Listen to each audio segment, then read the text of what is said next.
So that's another demo we could get into the future. Again, would just be list maintenance, creating your list.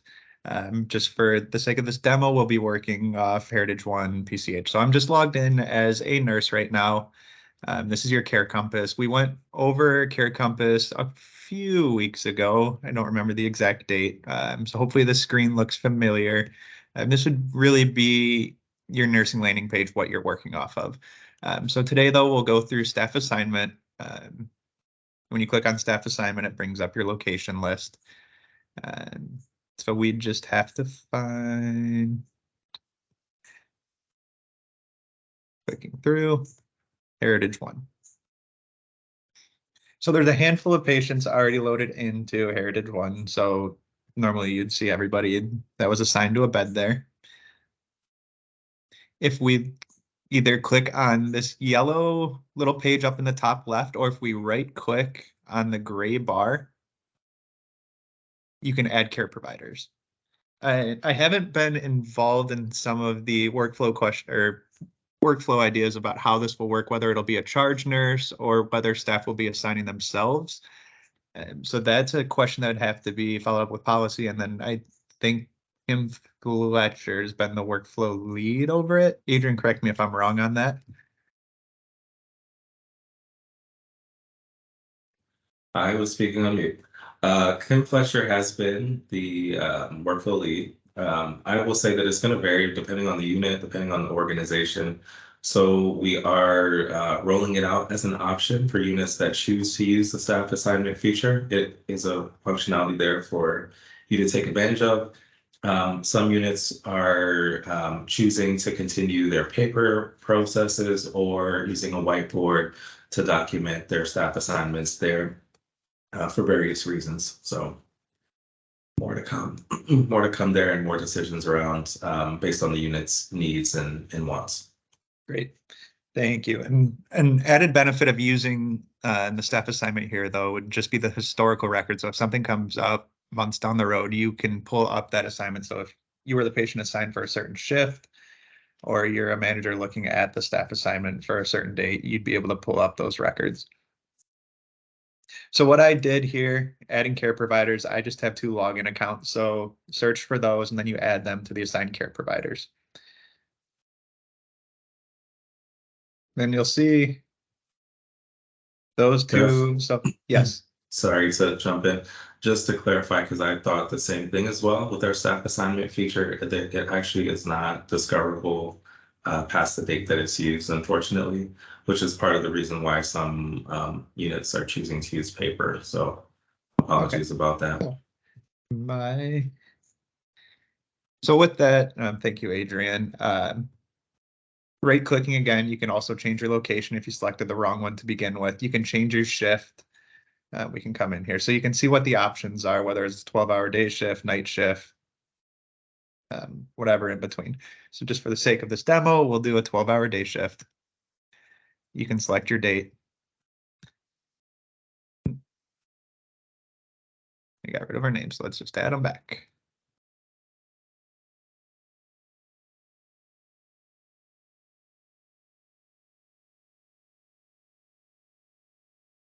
And then it's as easy as being able to drag and drop it over by the name.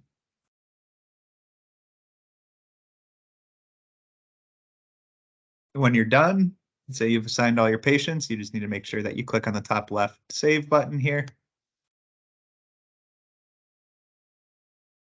And then since I'm in as Sims Test 1, I've created a list and hopefully you'll see those patients are on my assignment list.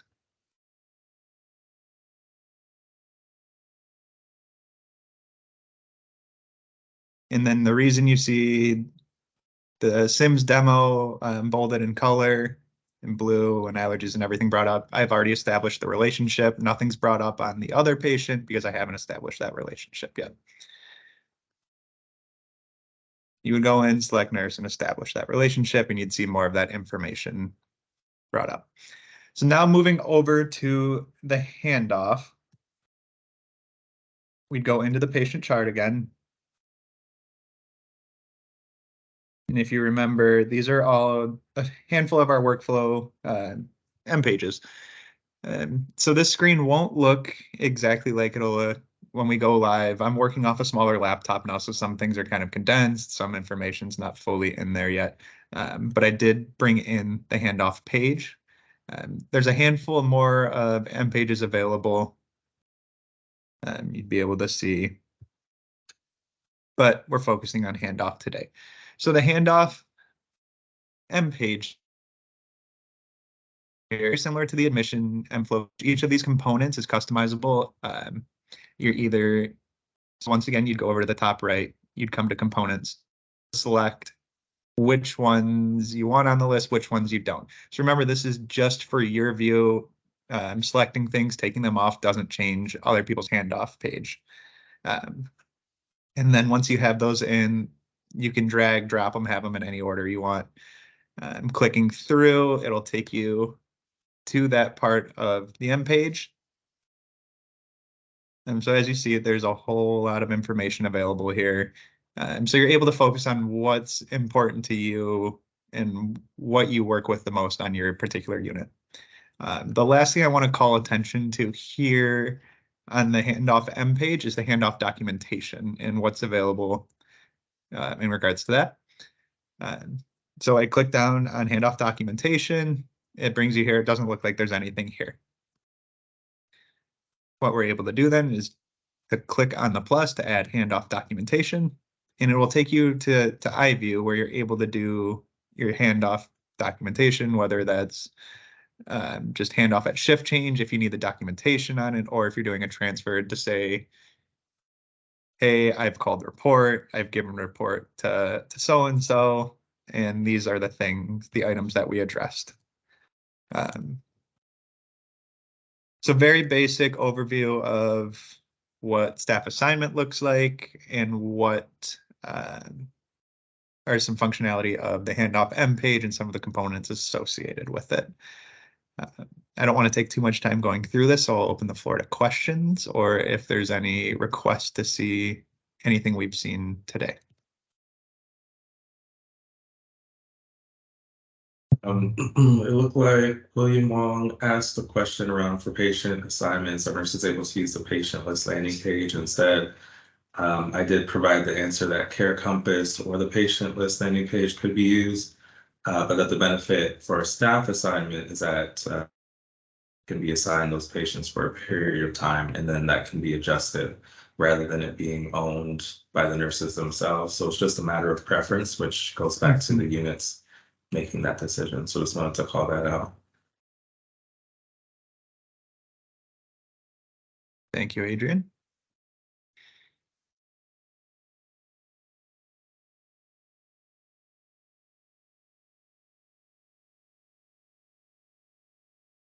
Did we get to Chris's question? Sorry.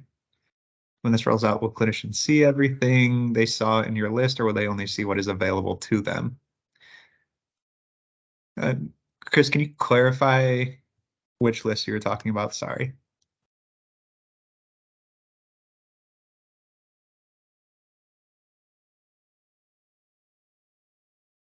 To all the locations. So, Oh, when you were building your patient list, when all the locations showed up, I believe. oh, here. So that's Adrian, do you know the answer to that? If it'll just be by facility, if all locations will be brought up? All locations should be able to be accessed. What you see once you build that patient list may be restricted. Okay. But it's based on the way that the system is built, you should be able to access all. Every single location. Yeah, yeah. There was also a question in the chat from Kat asking when other care providers are in the system, can they easily see which nurse is assigned to a specific patient? Yes. So one thing we can see here, and this should be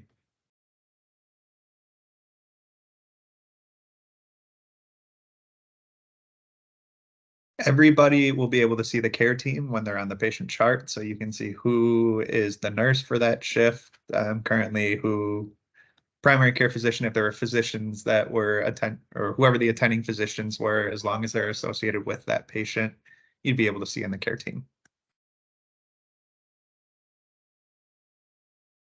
And then Kirthana had a question as well, just asking, are nursing students able to assign? Nursing students can also be assigned to patients. Let me change my position to a nursing student real quick to see if they can, if they're able to assign other people.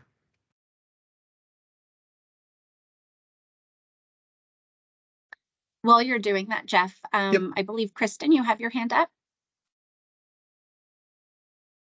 Yeah, sorry, it was actually kind of to piggyback off of Chris Clark's question about the locations. I just noticed when you created your own list and named it, then you went to the drop down to select the list that you created. So I'm just wondering if that list, my patient list, is going to slowly grow with the amount of organizations that are using Lumio. So would it start to get a little bit confusing, or is there some maintenance that can be done to hide some of those lists after time? I can wait for you to So, answer once you get back to that. I was saying that Jeff might be busy trying to log in, so I can jump in on that one. Thank you. No worries. So are you saying, are you interpreting the patient list as, so if everyone creates a patient list, you're seeing everybody's patient list that they've named? Is that how you're interpreting it? Yeah, and then like That when you view? select it from the drop down, you'd have multiple. Right. Yeah. So it doesn't work that way. You would only see your own list that you create and Okay. or the lists that are already available in the system. So if I create my own, Jeff creates his own, you wouldn't see those, only the ones that you created. And those are the only ones that you would have access to. I wouldn't even be able to give you access to my list if I wanted to. Only the lists that are in the system would you be able to pull. Okay, so then if the charge nurse was the one assigning you to that patient, that's why you would be able to see it, or? Correct. Okay, Mhm. perfect, thanks. You're welcome. And then, so it doesn't look like nursing students have access to the staff assignment page.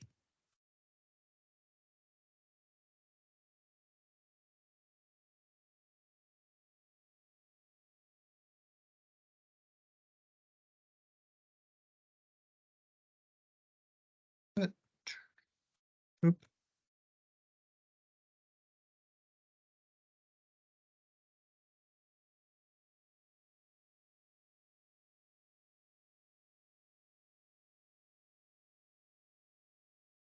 And But Jeff, yes, while you you're can. Go ahead. No, I was just going to say, while you were doing that, Jeff, I just had a question for Providence Care potentially, just with your current EPR. Do you, from a handoff perspective or communication perspective, do you still utilize paper as well as have a digital opportunity, or what does that look like for you right now? Hi, it's Jan. Currently, our system is they have a 24-hour written report, which is very short and sweet for handover. And then the staff assignments also has remained on paper. But staff also have access through EPR to see the unit census. So for coverage over breaks and lunch hours, they could potentially select a patient that didn't belong to them to give a medication. Thank you, Jan. Adrian? So I just wanted to clarify and maybe help address some of the questions in the chat because it's easy to get when staff assignment is used versus Care Compass and the patient list, when to use which is kind of confusing. So starting with staff assignment, to the points in the chat, it is really about the charge nurse or leader of the unit creating a list by which everyone would follow and say, all right, when I get to the unit for the day, before I even log in, this is my staff assignment. So when I do log in, the first thing that I would do is go to staff assignment, and that's where I would determine which patients I have assigned to me. From there, I would then establish relationships on Care Compass or on the patient list to say, these are the patients that I'm taking care of, the patients that I need to see the details of for that day. Care Compass allows you a lot of value added information such as new medications that were ordered, are they due, are they overdue, what activities are due. So that's where Care Compass really is much more of aligned with workflow and how you navigate your entire day. And so staff assignment really is could be a communication tool between the leader of the unit, whether that's a charge nurse, manager, lead, whoever it is, and the nurses that are being assigned or staff being assigned their list for that day. So literally staff assignment is who are you assigned, then you take it and you apply that to Care Compass, where that is where you're leveraging the rest of your day. And on Care Compass, you would be able to see, so let's say I was assigned 5 patients, I would establish relationships with those 5 patients on the entire unit. I wouldn't establish relationships with the entirety of the unit, because then I would be getting information for all of them. You could if you wanted to, but I myself wouldn't. And so the patients that I've established relationships with, and then also assigned myself as their nurse, anyone who has access to Care Compass would be able to see. So from that perspective, if I and Jeff and Becky all assign ourselves 5 patients each on a unit of 15 patients, anyone else logging into Care Compass would be able to see that. And we would do that based off of the information placed in staff assignment. But we wouldn't need to do that if, let's say, our staff assignment was either on paper or on a whiteboard on the unit when we showed up. We could then establish our relationships and assign ourselves all on Care Compass without ever going to staff assignment, which is why it's more of a nice to have in terms of whether the units decide to use it versus being a requirement in workflow. So hopefully that helps answer some of the questions around, can you see who's assigned to a patient versus not, and when do you use staff assignment versus Care Compass and those other lists. Go ahead, Becky. Thanks, Adrian, for clarifying that piece, just in terms of the staff assignment, and then is actually the nurse establishing the relationship with the assigned patients in Care Compass. I think it's important to highlight that. So just as an example, if I were the nurse coming on the unit, whether I reviewed the staff assignment versus the paper version or whiteboard version on the unit, and each unit is going to do that differently, and that's okay. I would then establish the patients assigned to myself. I would probably assign my counterpart who I know that I'm covering for break, probably assign those patients to myself as well, should they require care in their absence. But just to confirm, if a patient outside of my counterpart who I'm covering for break and myself, let's say they ring their bell, they require a medication administration. If I haven't established a relationship with them, I need to do so prior to the medication administration. Absolutely. Yes. Yeah. And I only say that because, we want to kind of review kind of scope and perhaps not looking to assign or establish relationships with all patients on the unit, but we also need to make sure that we have a relationship in order to provide care. So. Oops. And the system will reinforce that, because if you haven't established a relationship for patient Mr. Smith in bed 2, and you go to open that chart, the system will say, what is your relationship with this patient, before you're able to check on those meds and administer anything.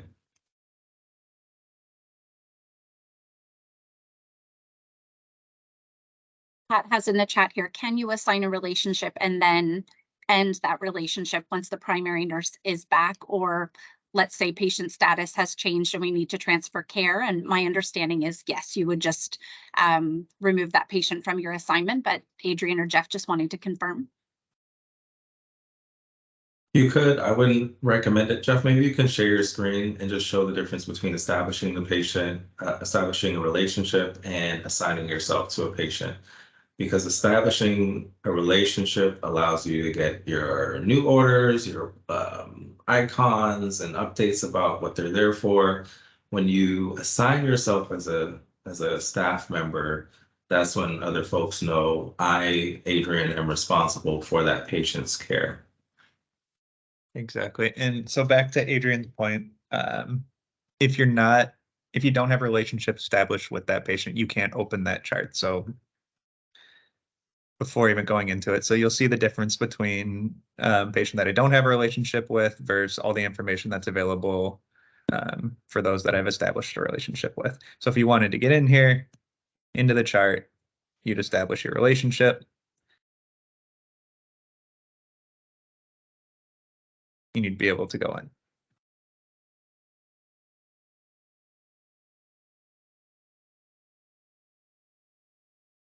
But that doesn't assign you that patient, well, include that patient then on your assignment list. It just makes it so you're able to get into that patient chart. And as you said, if you need to provide medication to them or whatever documentation you need to throw in there, you're able to. Versus taking them off your assignment, you can just right click and delete. And if I went back to my assignment list, refreshed it, nope. No, I didn't save it.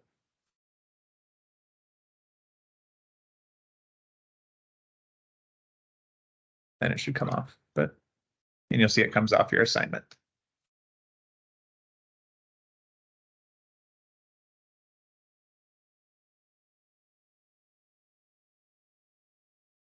Another question in the chat from Will was, for nurses that are floating, will the My Experience feature be built where nurses can switch their role from a critical care nurse, as an example, to an ED nurse?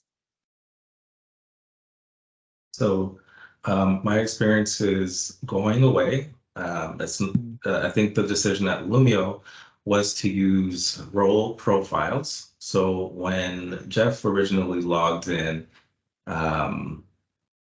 I'm not sure if you showed this or if you could have showed this at the time, but before logging in, there's an option to select the role profile that you're logging in as.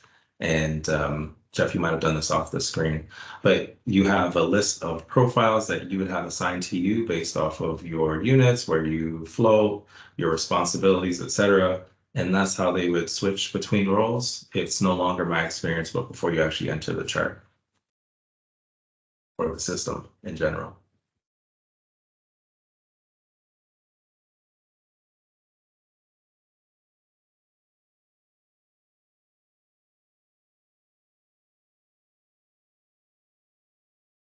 Pat, go ahead.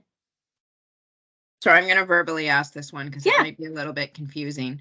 So these roles that you were referencing for floating, I mean, not all nurses at our hospital are technically float nurses who their job is to float. Sometimes it just kind of happens. I mean, I use myself as an example. Because of my emerge experience, they would often pull me out of CSU to go down to emerge. So if that role is not programmed in my profile because I technically am not a floater, what does that look like when all of a sudden someone would get pulled to emerge and that role is not built in the system? So I'm logging in to show you the way the role profile switch works, but what you just asked is a good question.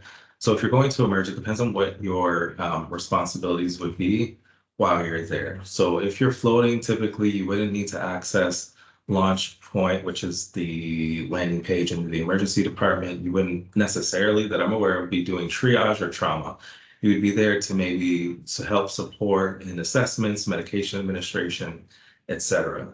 So while you're in the emergency department, even though you wouldn't have access to all the emergency department bells and whistles that come along with an emergency specific role, you would still be able to pull up a patient and access their chart after establishing a relationship and administer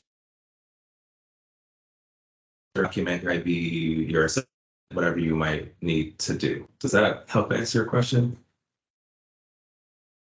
Well, it doesn't, because I mean, when people float, the expectation is that they would function as the staff in emerge was. So again, I'll use myself an example. Because of my experience, when I would be pulled down, I could triage, I could be in the trauma rooms, I would have my own assignment. So if I couldn't do the things in the system that a full-time emerge nurse does, then that would create a significant issue. Okay.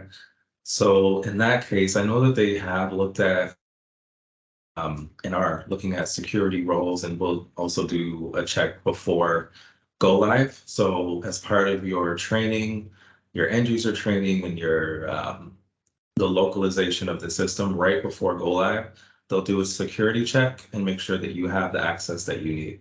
So not only will your manager be giving that list to our builders who have built out those roles and positions, but you yourself as the user will double check that before go live and ensure, hey, I'm supposed to be able to float to the emergency department.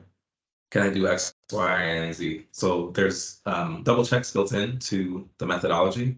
But typically, that's why I answered the way I did at the initial answer. We wouldn't give all of those roles to everyone, even though you're floating. But if that's how all float nurses work within Lumio, then that might be a little bit different and would be handled beyond Jeff and myself. That would be handled with the build team and security team, et cetera, and they would know exactly what access to people.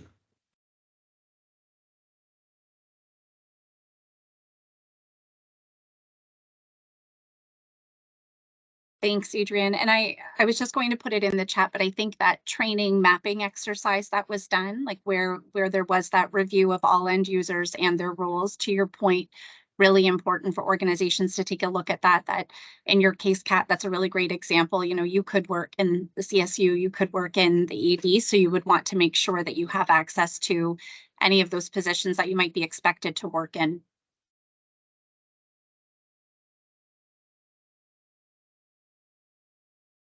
Jeff, do you have your role profile pulled up? Mine is not working for me. Mine Right doesn't now. pull up. All right, That's let why me I keep try having to this change positions over and over. other password. Let's see if this works. Okay, this works. Just want to show you what the role profile feature looks like. Yours is going to look much different than mine in terms of what positions you have access to. I'm going to go ahead and select username.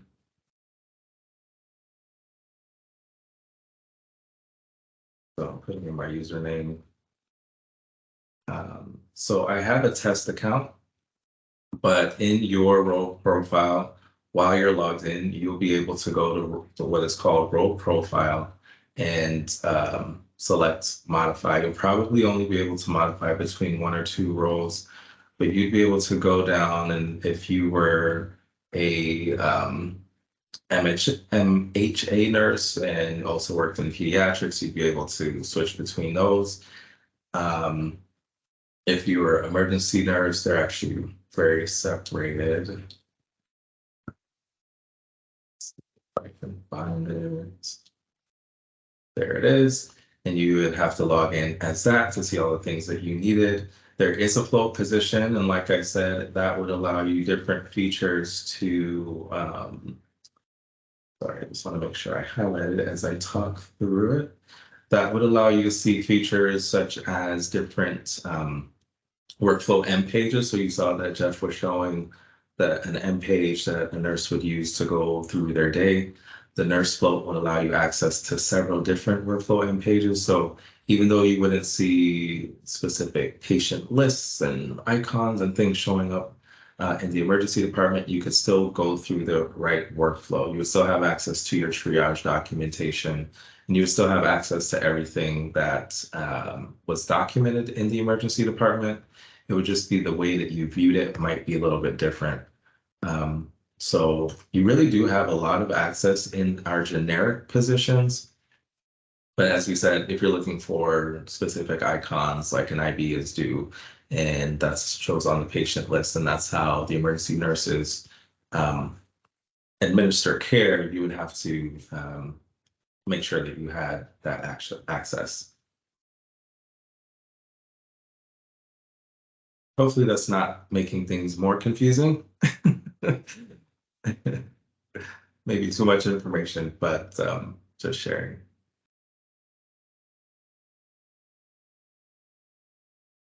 There will definitely be more to come with that moving forward. It won't be the last time you see it or hear of it, and you'll get training on it.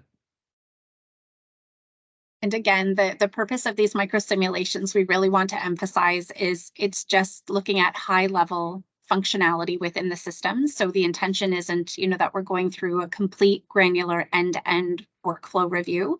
That will come. That is part of kind of the readiness activities that will be planned in the future. But this is just a really good opportunity to start providing you with some visibility, familiarity, to start the discussion that we're having today. As you can tell, the actual demo itself is quite brief.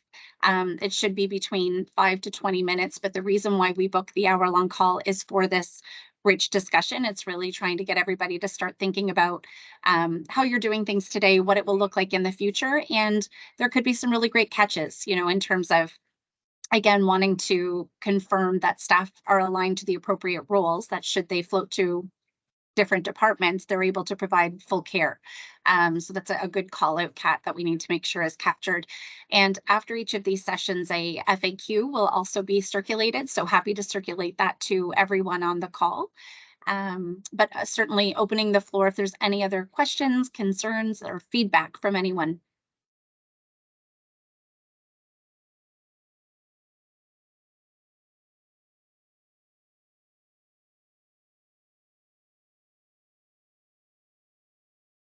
Gave you guys lots to think Right. about, I think. We stunned them into silence. That's what happened. Yeah, absolutely. As Becky said, it's just to start to get a view into kind of the bits and pieces, what's available. So when we do get into those more intensive workflows, the integrated stuff, you're not seeing this for the first time. You can really get into what that workflow looks like and how it impacts your organization, your local areas.